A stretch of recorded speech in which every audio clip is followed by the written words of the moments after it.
An FDA advisory panel has recommended emergency use authorization of a coronavirus vaccine, bringing the country one step closer to a public rollout. The committee says the known benefits of Pfizer and BioNTech's vaccine outweighed the risks for adults 16 and older. The decision followed a virtual meeting to discuss safety and efficacy data from clinical trials. During a Q&A, at least one doctor expressed concerns after the UK issued a warning that said people with severe allergies should not get this vaccine. I'm worried about the severe anaphylactic reactions for this reason. We don't know the details of those two cases. We don't know specifically what it was they were allergic to or what their history with severe allergies was. We just know that they carried EpiPens. The public health people in the UK said if you have a history of severe allergies, you can't get this vaccine. Similarly, Monsef Slaoui here, head of Warp Speed, said the same thing. If you have a history of severe allergies, you can't get this vaccine.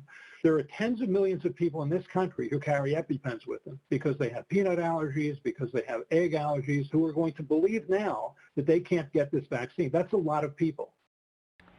Dr. Micahel Mina is an epidemiologist at the Harvard Chan School of Public Health, and he joins me now from Boston. Doctor, thank you so much for being with us. So as we mentioned, the UK issued that warning after saying certain people should not get the Pfizer vaccine because of possible allergic reactions. We heard a little bit there from the panel, but whom does this impact? And do you expect that we're going to see a similar warning here in the U.S.? Well, these types of things certainly occur, and we have to be cognizant of making sure that the vaccine is safe for everyone who's getting it. So I think that we're going to certainly see intense interest and scrutiny of how safe these vaccines are for people with these types of allergic reactions.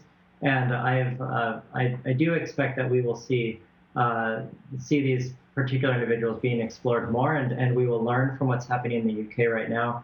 And I think that we'll have to ultimately let time tell, and we're going to have to study this very vigorously before these vaccines are completely just rolled out carte blanche to everyone.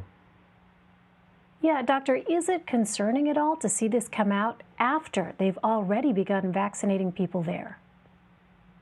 Well, this is, I think we have to take it in somewhat of a measured approach. This is why normally we do have much more time, and we usually have larger vaccine trials. But we are in an emergency situation. We're in a crisis because of the speed that this virus spread across the globe. And so I actually think that the program is working, or the process is working. These people were identified quickly. And this is what happens, though, when we have fairly small pilot studies or phase 3 trials. The moment you start opening these vaccines up to potentially millions of people, you have to pay very close attention during the first weeks of that to identify these types of issues before they become larger problems. Well, on Wednesday, the CDC predicted the U.S. could surpass 360,000 deaths by January.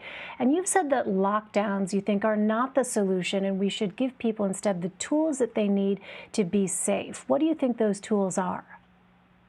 Yeah, so lockdowns should be a last resort. Sometimes they're absolutely essential. But if we can avoid them, for example, with tools like rapid tests, rapid antigen tests are a way to stop spread of a virus from transmitting from one person to the next, which is very similar to how vaccines should work.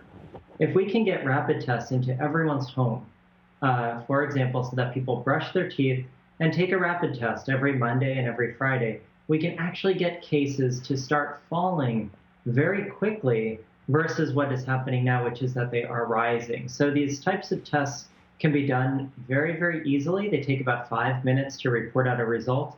And they're private. They're done in the privacy of your own home.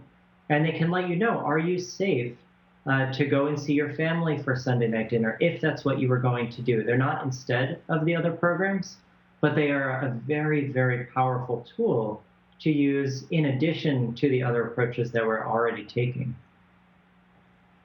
I want to turn to another topic. Today, a CDC scientist told a House committee that CDC Director Robert Redfield asked her to delete an email from a Trump political appointee seeking to alter a report to downplay the risks of the virus to children. Doctor, what are your thoughts on that and on the Trump administration's public messaging when it comes to COVID-19?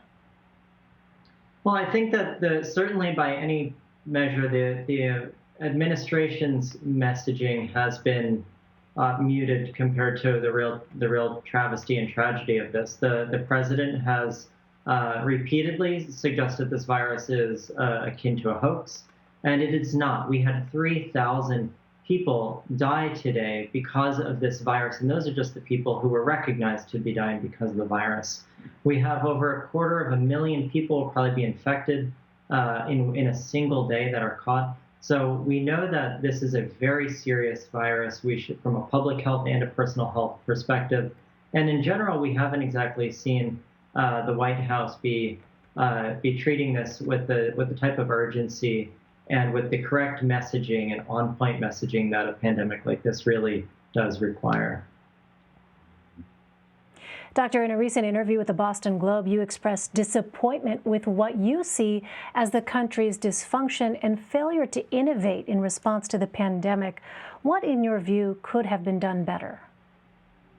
Well, we could be I think the first thing is we have to recognize the problem in front of us. The problem is a public health problem, but we have essentially treated all of our responses as though it is a lot of medical problems. So one way to innovate, for example, is to create a new pathway within the FDA, for example, to evaluate these rapid tests to be put into people's homes, not as medical clinical diagnostics that have to be given by a physician, but as tools that can allow people to know their status on their own terms quickly. We could have had these tests into everyone's home 6 months ago, but we haven't. And we still, to this day, we have lines of people waiting to get a test. And the moment a test becomes delayed 4 days, 5 days that we're seeing for many people, and these long lines will essentially obscure people from being able to get their test, it really loses its public health benefit. If you're waiting for multiple days versus 5 minutes, the test becomes much less useful to stop spread. And after 4 days, it's essentially becoming a useless test from a public health perspective. So we need to innovate and get 5-minute tests into everyone's homes. All right, Dr. Micahel Mina. Dr. Mina, thanks very much for sharing your perspective with us. Absolutely, happy to.